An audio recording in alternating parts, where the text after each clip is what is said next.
Hello everyone, my name is Mariella Herberstein. I'm the Chair of Academic Senate, and this is my video blog summarizing the last Academic Senate meeting, which took place on February 21 in 2017, so the first meeting for the year.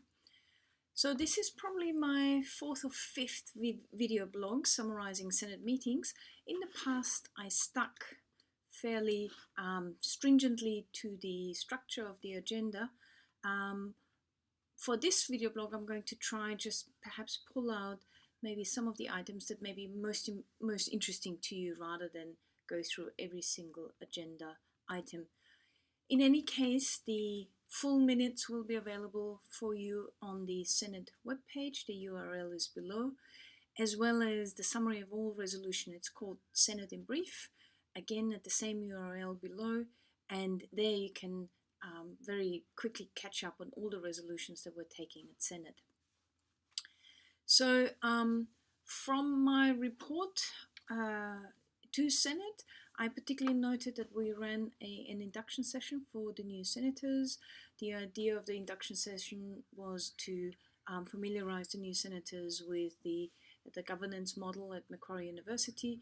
We had invited representatives from the executive and council to explain the roles of the executive and the councils, and also the chairs of the current Senate committees were present to explain the roles of their committees. Overall, the induction was a great success, and I'm particularly grateful to Jackie Phillips, the Deputy Chair of Senate, and Kerry McKenzie, the Project Officer, for organizing and designing this event. My second point to Senate was that there are some changes to the agenda and the minutes, and these changes were implemented following some feedback that the senators provided to us at the end of the last year. So the agenda now has times to indicate how long an item might take, and this hopefully will help us keep within the time frame of the meeting. And the minutes will move to a resolution-focused minute rather than a discussion-focused minute.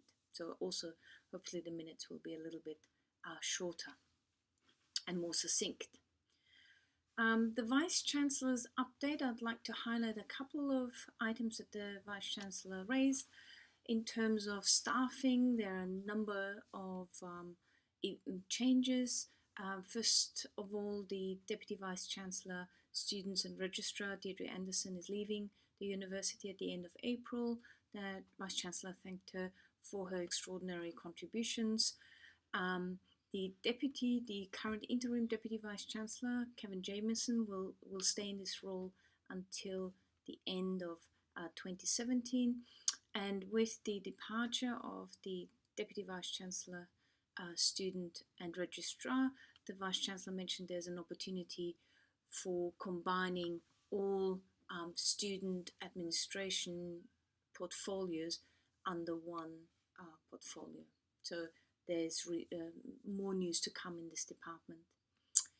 The Vice-Chancellor, also in terms of staffing, the Vice-Chancellor introduced Ruby Biscuit as the new director for MUIC, and also added that Pamela Humphreys was appointed the Deputy Director as well as the Director of the English Language Centre. The Vice-Chancellor discussed the Shergold report on improving the transparency of higher education admissions. This was a report instigated by the Federal Minister for Education, and he also mentioned that this year the administration processes for Macquarie University were increased in clarity about the admission processes via UAC and alternative pathways. He particularly noted that we did not make any forced offers in 2017, and that certainly puts the university in a strong position for defending how we admit students relative to the report. The Vice-Chancellor also will come back at the next Senate meeting to update us on the student load for 2017 once the numbers have settled down. Finally, I'd like to highlight that the Vice-Chancellor mentioned that Council had approved a major building program for the university of $2.6 billion to be spent over the next few years on remediation and new buildings. So that were some highlights from the Vice-Chancellor's oral report. Under the items for approval, I would like to mention a paper that came from ASQC about the principles for majors and minors. The paper clearly defines majors and minors and also provides greater flexibility, particularly for students who are doing double majors.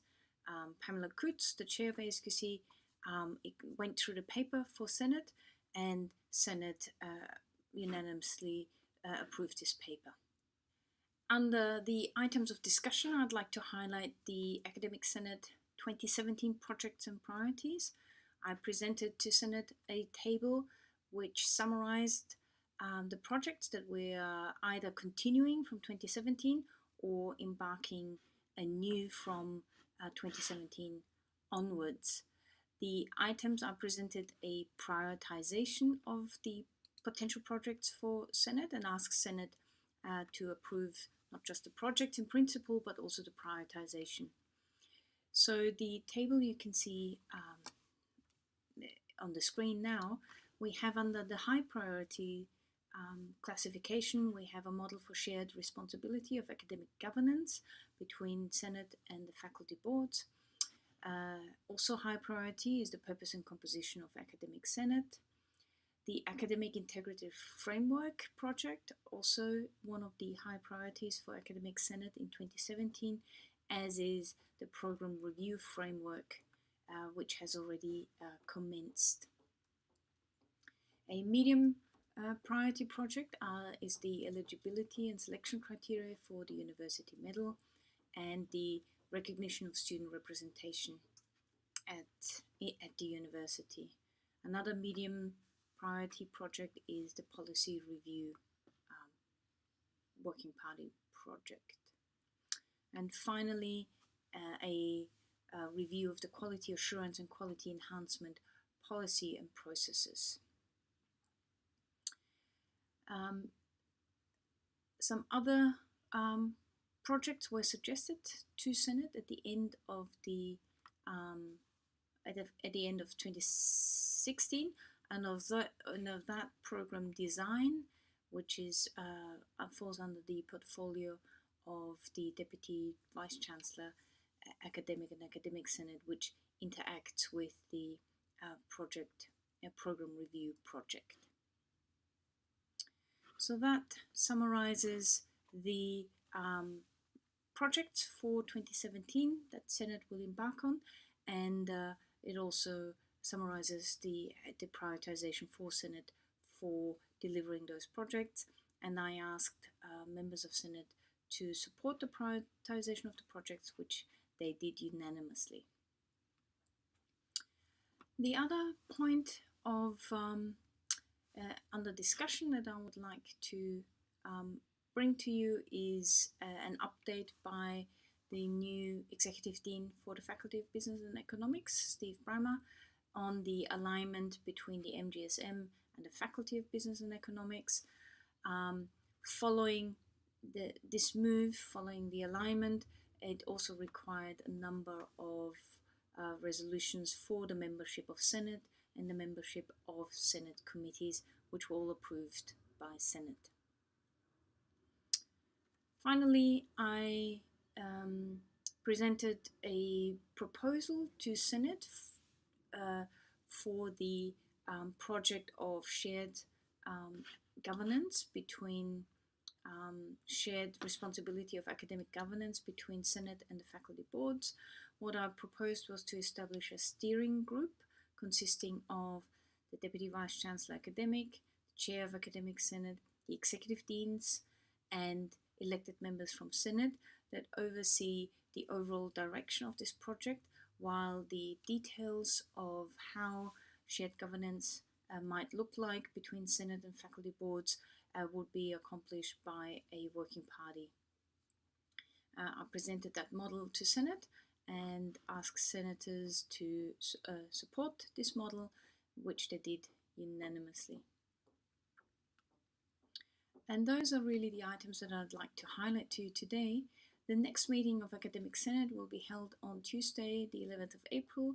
As with all Senate meetings, they are open to all staff to attend. So if you would like to attend Senate, please email the email below. And if you're not attending Senate, then please watch out for these videos for the quick summaries. Thank you very much, and I'll see you next time. Bye-bye.